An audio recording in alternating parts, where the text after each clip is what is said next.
Hello class, कैसे हैं आप सब लोग। आज से हम लोग फिर से स्टार्ट कर रहे हैं अपना 365 डेज़ करंट अफेयर्स। डेली एक इम्पॉर्टेंट टॉपिक आपके लिए उठाया जाएगा जो आपके यूपीएससी में भी काम आएगा, आईआर साइंस टेक किसी न किसी टॉपिक में ये ज़रूर ऐड होगा। तो आइए आज ऐसे ही करंट का टॉपिक उठाते हैं जो रिसेंटली आया, जिसको देखकर आपको शॉक भी लगेगा, अच्छा भी लगेगा और कुछ कॉन्सेप्ट समझ में आएंगे। तो आइए बिना देरी के स्टार्ट करते हैं अपनी यूपीएससी की प्रिपरेशन में करंट अफेयर्स का ये लेक्चर।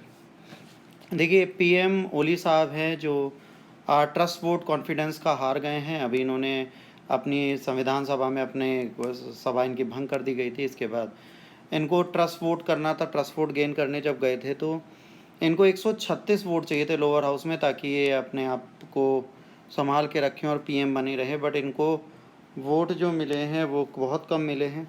तो सिर्फ ये 93 वोट अपने फेवर में पा पाए हैं।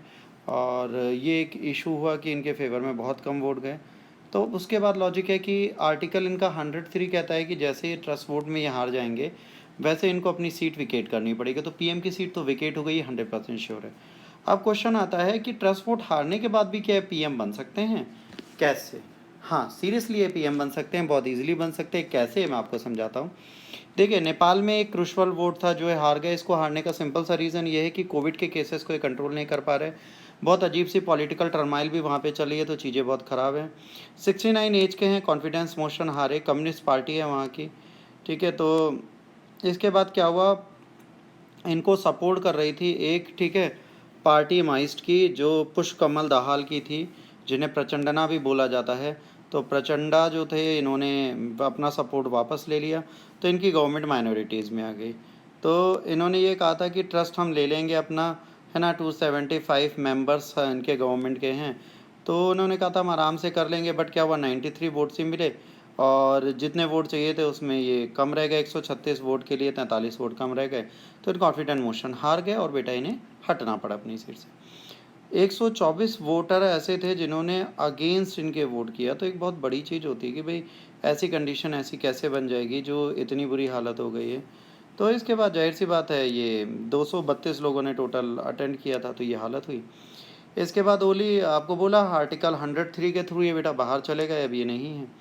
ओली का ट्रस्ट वोट जैसे गया वैसे प्रेसिडेंट विद्या देवी भंडारी ने ये बोला है कि भाई किसी भी पार्टी को 3 दिन के अंदर अपनी मेजोरिटी सिद्ध करनी पड़ेगी। इसके बाद भी अगर ये नहीं होता तो कॉन्स्टिट्यूशन में 76(2) भी है। तो उसके थ्रू क्या होता है, कोई भी अपनी मेजोरिटी वाली गवर्नमेंट जो है अपनी सरकार बना सकती है। देखिए यहाँ क्या है, अगर ट्रस्ट वोट में ओली फेल होते हैं तो इसके बाद आर्टिकल 76(2) कहता है कि अगर कोई भी पार्टी कोलैबोरेशन की गवर्नमेंट नहीं बना पाती, जो इस पार्टी के पास सबसे ज़्यादा सीटें, मेजोरिटी पार्टी अपना पीएम उम्मीदवार रख सकती है। तो इस हिसाब से ओली दोबारा पीएम बन सकते हैं क्योंकि उनकी पार्टी की सबसे बड़ी मेजोरिटी है।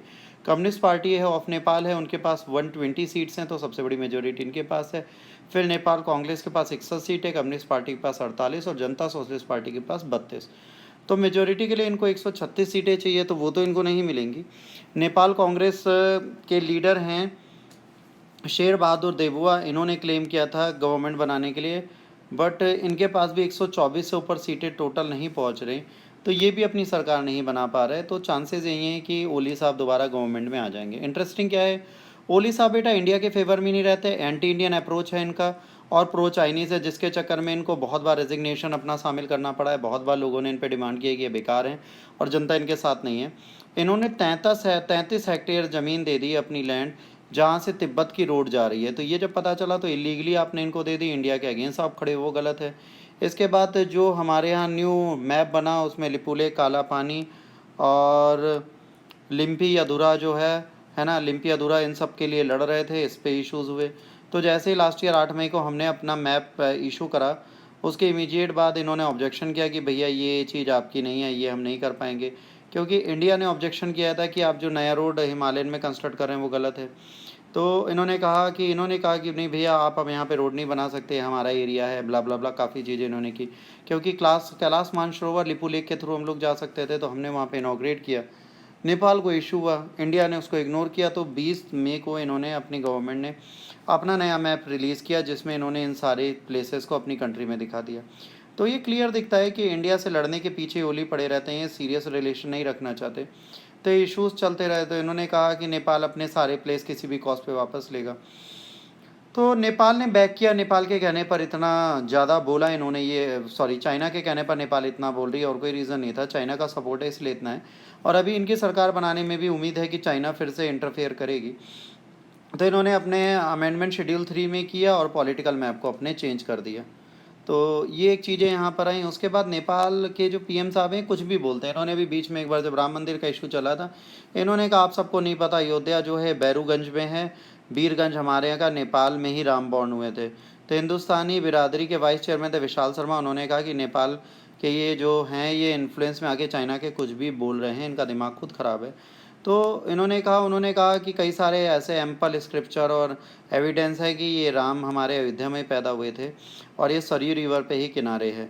तो ओली ने कहा कि ऐसा कैसे हो सकता है कि सीता माता से शादी करने के लिए वो इतनी दूर आएंगे। तो ओली के क्लेम के लिए फिर से इन्होंने ये कहा कि भाई अगर वो अयोध्या से नेपाल नहीं जा सकते सीता से मैरिज करने के लिए मॉडर्न ट्रांसपोर्टेशन ना होते हुए, तो आप ये कैसे भूल जाते हैं कि वो अयोध्या से लंका चले गए थे रावण को मारने सीता माता के लिए। तो आपके स्टेटमेंट थोड़े गलत हैं, तो इनको आप सही करिए। तो ओली साहब कुछ भी बोलते हैं इंडिया के अगेंस्ट खड़े होने के लिए, तो ये चीज़ें हैं। तो देखिए एंटी इंडियन सेंटीमेंट्स हैं, अगर ये दोबारा सरकार में आते हैं तो एंटी इंडियन सेंटीमेंट्स बढ़ेंगे। चाइना को पूरा मौका मिल रहा है नेपाल के अंदर तक आने का, कंस्ट्रक्शन करने का, डेवलपमेंट करने का, फाइनेंशियल एड देने का, और नेपाल के एजुकेटेड पीपल्स को भी चीज़ें समझ में आ रही हैं, इंडिया से भी, उनकी तरफ से भी। देखिए इंडिया क्या करता है वो बात अलग है, पर हाँ ये पीएम ओली के पीएम बनने के रास्ते फिर से खुल चुके हैं। तो आज के लिए इतना ही बेटा। ये शॉर्ट वीडियो आपको कैसा लगा प्लीज़ हमें कमेंट बॉक्स में बताइए। अगर आपको अच्छा लगा तो फिर से इसे प्लीज़ इसे लाइक शेयर और सब्सक्राइब करिए। आप चाहें तो मुझे इंस्टाग्राम पे फॉलो भी कर सकते हैं। इंस्टाग्राम पे फॉलो करने के लिए आपको सात्विक_राणा26 टाइप करना है और मेरा चैनल मिल जाएगा, डायरेक्टली मुझे फॉलो कर सकते हैं। आज के लिए इतना ही। God bless you all, take care, Jai Hind, Vande Bharat.